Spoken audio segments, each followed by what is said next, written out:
Hello, I'm Liselle Sambury.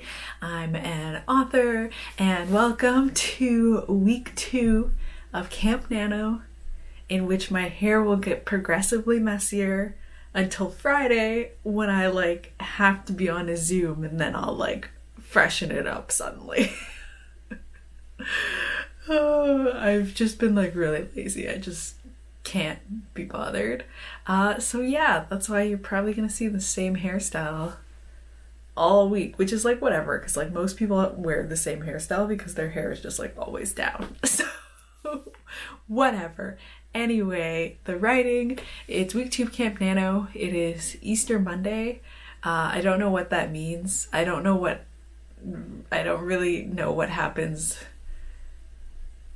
church-wise on each day of Easter, but it's Easter Monday, so it's a holiday here. I think there's a bunch of stuff open, but most of government stuff isn't open. Anyway, I don't leave the house, so whatever. But it's supposed to be really nice weather for the next little while, so maybe I will go into the outside. I went into the outside briefly in the yard yesterday to take photos of my book because the lighting was nice, so maybe I'll go outside more often. Anyway, week 2 of Camp NaNo. I'm still continuing to draft my adult horror thriller, 6 Days and 5 Nights, and yeah, I'm working on that. If you haven't watched any of my other vlogs, you can check them all out over there for Camp NaNo. But the short form of the book I'm working on, called 6 Days and 5 Nights, and it is One by One by Ruth Ware meets Jordan Peele's Us. And yeah, that's how I'm pitching it. I like that pitch. And yeah, so at 11, which is in 45 minutes-ish, Becca C. Smith and Cache Warren are doing a live sprint on their channel, so I'm going to join that and hopefully get my writing for the day done. And then the world is my oyster after that, so we'll see what I do.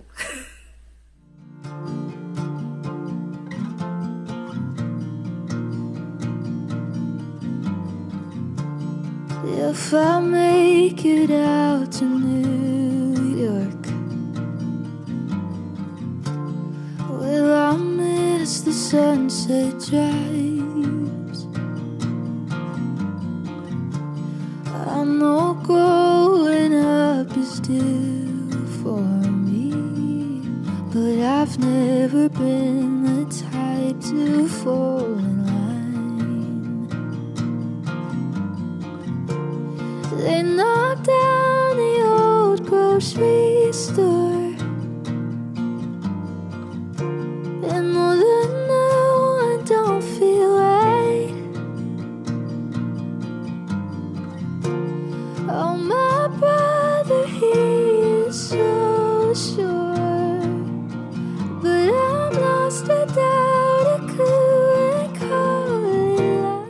Hello, we're taking a little break from our regular scheduled Camp NaNo content. I wanted to talk about bullying and toxic friendships just a little bit. So if you're on Twitter, you may have seen there's been a lot of discussions about authors bullying other authors and writers, and toxic friendships and that sort of thing. And I feel those are things that happen, unfortunately, in the writing community.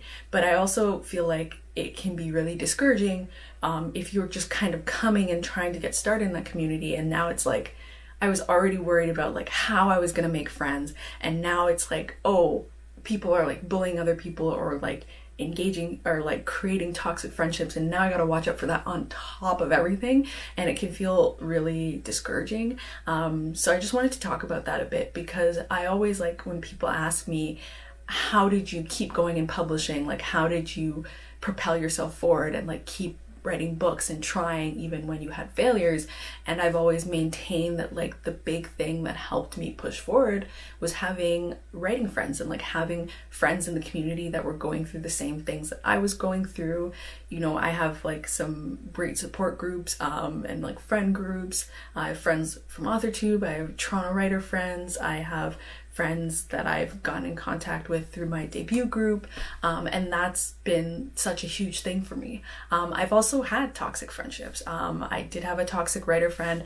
I thought about doing a whole like story time video, like that time when I had a toxic friendship, but then I decided against it just because it was so specific to one person that I felt like it would be very pointed, and like I didn't want them seeing it and like drawing out this whole thing, because it wasn't like they were a bad person, they were just a bad friend to me, and that just like us being friends did not work out.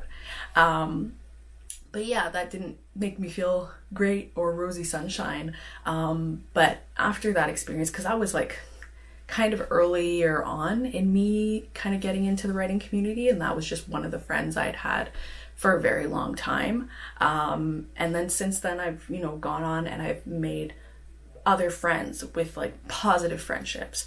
And then I still do that, you know, I like connect with new people. And so that's kind of the encouragement I want to give you if this whole thing is kind of making you feel uncomfortable or like defeated or like negative about creating relationships within the writing community. So that's kind of like my bit of encouragement. Basically, I just want people to know that there are good people in the community and you can still find great friendships. And that's all I wanted to say about that. Now an actual Camp NaNo update. So I did my writing for the day. I was going to join like a sprint thing, like I had gone into Katie Ann's sprint, but it was already 10:15 and I had a Zoom interview thing to do at 11. So then I was just like, okay, I guess I don't have time. So then I just like set a 20-minute sprint for myself, and then at the end of the 20-minute sprint I was like at 900 words, and so I was like, whatever, I'll just finish the chapter.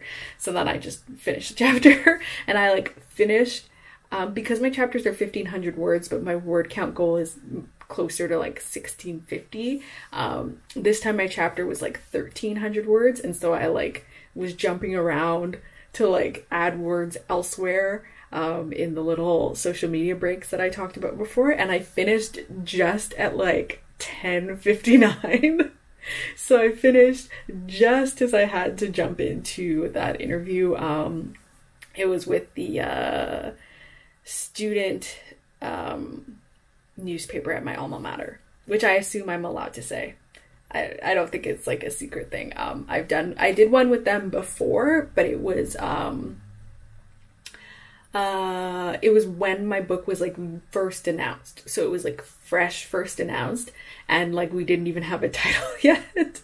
So it's nice to be able to talk with them again, having a title now. So that will go up at some point. I'll tweet about it and Instagram or what have you about it when it's up. So that was good. And quick too. That was like under 20 minutes. And so now have the whole day. What could I do with my day? I am going to try and read. I'm going to read The Cost of Knowing. I have the dust jacket somewhere. I took it off because I was ready to read, but like, oops, that's not the right side. There we go. That's the under the hardcover. It's like super cool. And so this is from Brittany Morris, who wrote Slay, which I loved. And so I'm really excited to dive into this one. It's about two brothers, and one can see the past and one can see the future, is my understanding of it. And I watched Brittany Morris's her launch with Roseanne A. Brown, who wrote Song of Race and Ruin, which is also amazing. They did a launch yesterday, and I watched that, and that was super cool to like hear some about the book before you read it. Launches are like, I love when I've read the book when I go to a launch, because then it's like nice because you know what everybody is like talking about. And so I think that was fun. Like after I'd read Wings of Ebony, like I'd gone to an event that JL had after that, and then it was really cool to like hear about everything because I had already read the book. But I also like hearing about it before because it helps me kind of get like jazzed for the book. But that's why I like when I like that authors don't stop doing events after the book has come out and they've done their launch, because then like you can hear them talk about the book once you've actually read it. But I also think it's fun to hear them talk about it before you've read it. And I've only once been spoiled that way, but for the most part I don't usually get spoiled. Excuse me. So that was really fun. I'm using this art print as my bookmark. I have real bookmarks. I just ended up using this, and now I'm just continuing to use it. So I guess I'll like take some time to read this. Where do I go?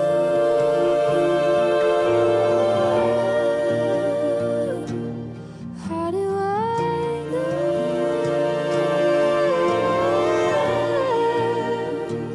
I don't hate Jersey, but it's not good for me. Lost a dream so I could fit in neighborhoods of politicians, wasting the life I'm chasing. Maybe I'll be back in 10 years when metros get too fast, 'cause I don't hate Jersey. But it's not good for me.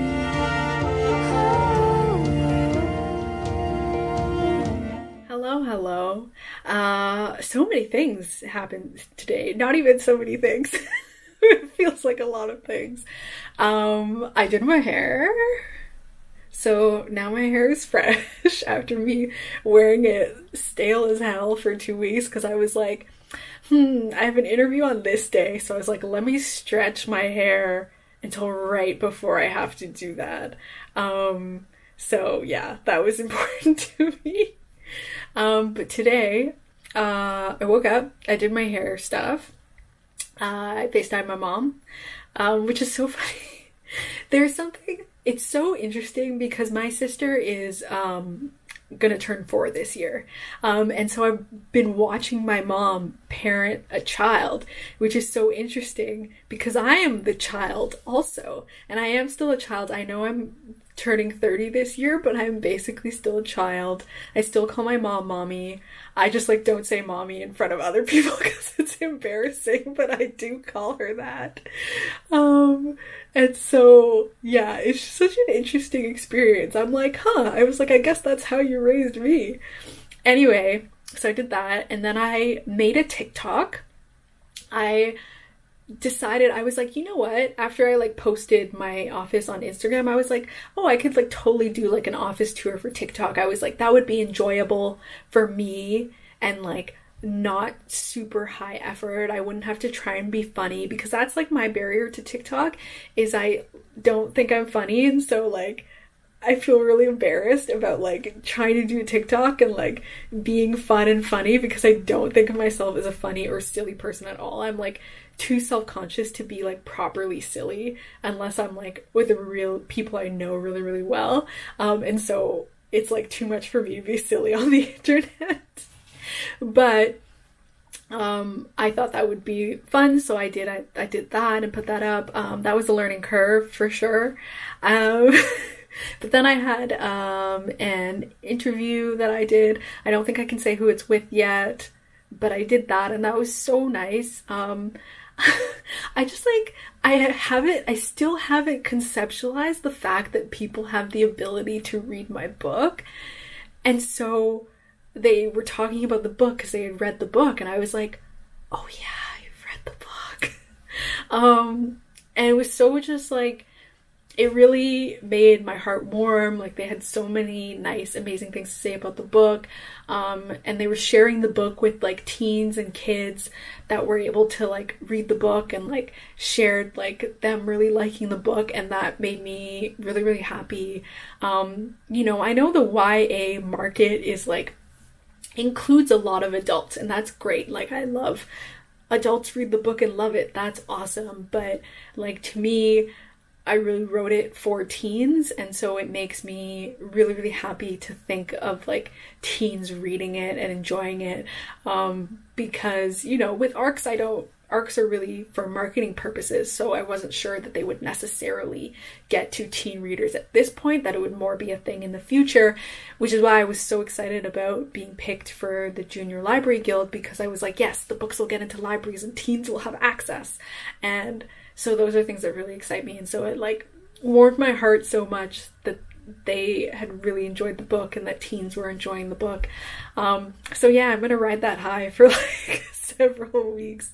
That made me so excited, and it was so fun to like talk about specific things in the book, because I haven't, like, in a lot of cases been able to talk specifically about things in the book because a lot of people haven't read it at this point. So that was really, really exciting for me, and so I really liked that. That was so nice. That was such a nice interview experience. I thought that was really nice. I know I already said nice a million times, but it was really nice. And so writing wise, I have not written today. Jessica Williamson is having a stream with, I think, Katie Ann and Steeg and Devasia, aka Grape Fry, and Wallace, from Wallissimo. I think those are all the people in the stream, and that's happening at 8. So I've been putting off my writing so that I can write during the stream, because I think that'll be really fun. Right now I'm on the cusp of 15,000 words. I overwrote some yesterday, so I wrote more like 2,000 words than like 1,600-ish words, and so I was very close to 15,000. Part of me was like, let's write an extra 9,000 words to get to 15,000. But then the bigger part of me was like, I'm tired and I don't want to fucking do that. So I didn't do it. But yeah, so now it's like 3 o'clock. I would like to read more of The Cost of Knowing. But I also know that I feel lazy, and I discovered that Snapped is on Amazon Prime. Snapped is like a true crime show. Here's a small aside. These are the true crime shows that I like. I like a voiceover. It has to be cheesy. That's very important. And I love reenactments, and I love a catchphrase. I love the like, and that's when she snapped. You know, like, I love that. And I love, like, what do they do in Killer Women? They always have like a catchphrase it'll be like, I don't know, lovers who kill, and then at the end they'll be like, and that's why she's a lover who kills. And like, that's the stuff that I'm interested in. That's my interest. And so I like ones like that have reenactments and stuff, and so Snapped is amazing. I really wish I had a way to watch Dateline with Keith Morrison hosting. If you don't know, Keith Morrison and I were born in the same place. That's right, basically a celebrity. Keith Morrison and I were both born in Lloydminster, Saskatchewan. That's where I was born, yes, in case you didn't know. But Keith Morrison is the best Dateline host. He is the best one. And I only want to watch Keith Morrison. I don't want to watch the other correspondents. I only want to watch Keith Morrison stuff.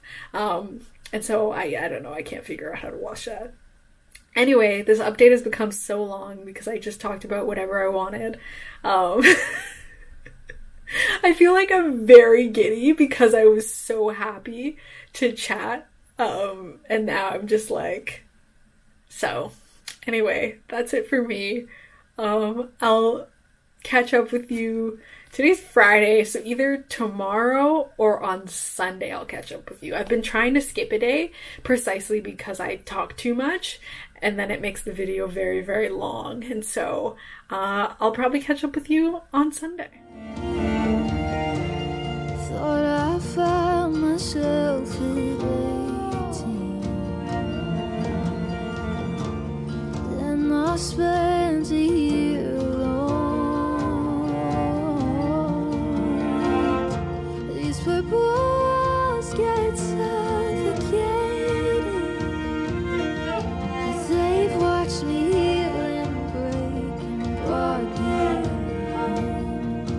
So I don't hate Jersey, but it's not good for me.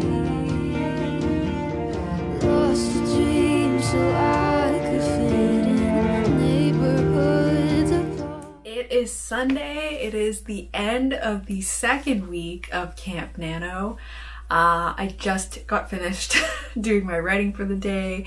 Yesterday, last night, Blaney and Alexa did a live stream, and so I watched the replay today because yesterday I had already watched Cachet's live stream and done my writing for the day, and I'm like, it's hard to say because I was gonna be like, I'm not that ambitious, but I feel like if you watch my channel, you're like, you're not ambitious. So I just mean that like when I write my daily goal for the day, being pushed to write more than that, it's like, so like I cannot, it's impossible. Like I've already done my work for the day, I'm tired. I'm like, I'm not gonna do anything else. So I watched some of the replay today, the first 2 sprints, because that's how much I ended up needing to get done. So maybe I'll watch more of the replay tomorrow or something if there's no sprints happening. But anyway, so I'm almost at 20,000 words. I'm at some number that I would have already flashed up on the screen for you, some 19,000 something.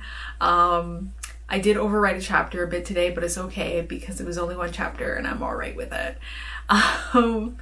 But yeah, so that was really good. That is basically where I'm at now for 2 weeks. Going strong. I was talking about this with a friend, talking about writing third person, because I'm writing third person past, and all of my other books I've always written in first person. And so this is my third person experiment. It's really difficult getting into writing in a new perspective because I feel like I'm saying the characters' names so much. Like I feel like I'm saying it constantly. But I know that like when I first started writing and I was doing first person, I also felt like I was saying I all the time.